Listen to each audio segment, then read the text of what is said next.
Now, as you're seated here, that's all about you. Your own wonderful human imagination is the God of the universe. That is the one spoken of as the Lord Jesus. That's the one.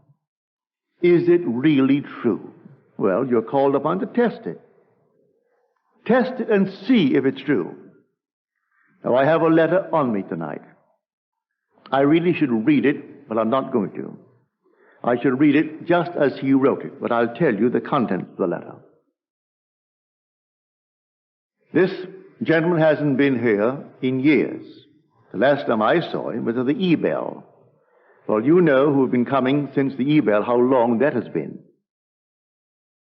He said, I must tell you this story. It may not make sense, but I must tell it. For it's the first time that I have ever used my training according to the things that I have heard you say. I am a psychologist, and I have wasted years trying to talk people out of their mental problems when I could easily have imagined them whole and happy. Now, here is the story.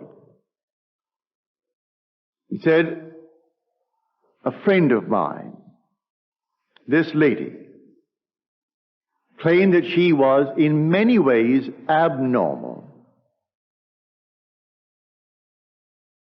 She and her husband adopted a little baby girl, and something very strange went wrong with the child. The child was 4 years old and still could not speak, and the few words it muttered, it garbled so that it is simply not intelligible.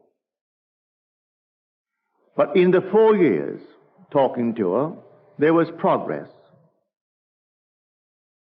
Then one day she said to me, I do not feel any longer that I am abnormal. So now I say to myself, I am not abnormal. He tried to explain to her that that's not quite the approach. And then he broke the thought and he told me this story. He said, for instance, in my own case, I find a home that I want. I begin to imagine that I'm living in that home, and then doubt sets in,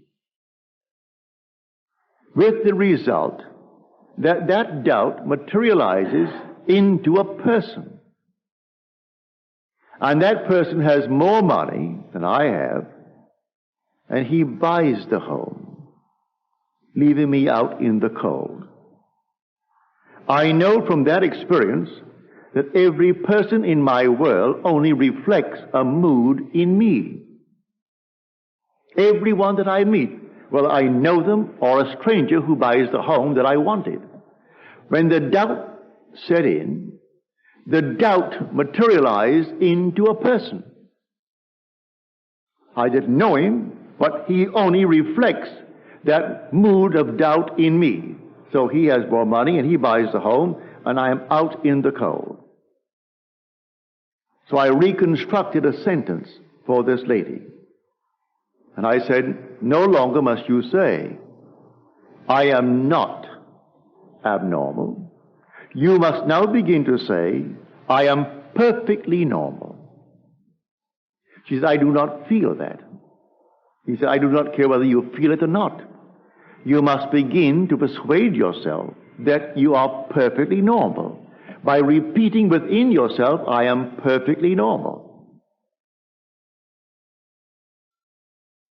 The day she began it, the child went into a coma. So profound was the sleep that it was difficult to rouse her. She could not be awakened. She asked me to examine the child. I said, no, take her to a medical clinic and have them examine the child. But as she began, from his suggestion, to assume I am perfectly normal, within 24 hours the child awoke. They made the test in the medical center and found her alert and bright. She was only the outpictured statement of that mother who adopted her. The mother began to feel, I am abnormal. So she adopts a little child, a little girl. And the girl for 4 years couldn't talk. And when she began, it was so garbled, it made no sense. She only bore witness to that strange, peculiar claim of the mother who adopted her. And when she changed the pattern of speech within her and said, I am perfectly normal, the child, by the medical clinic, found her not only alert, but perfectly healthy and returning to a normal state in this world. The whole vast world is yourself pushed out.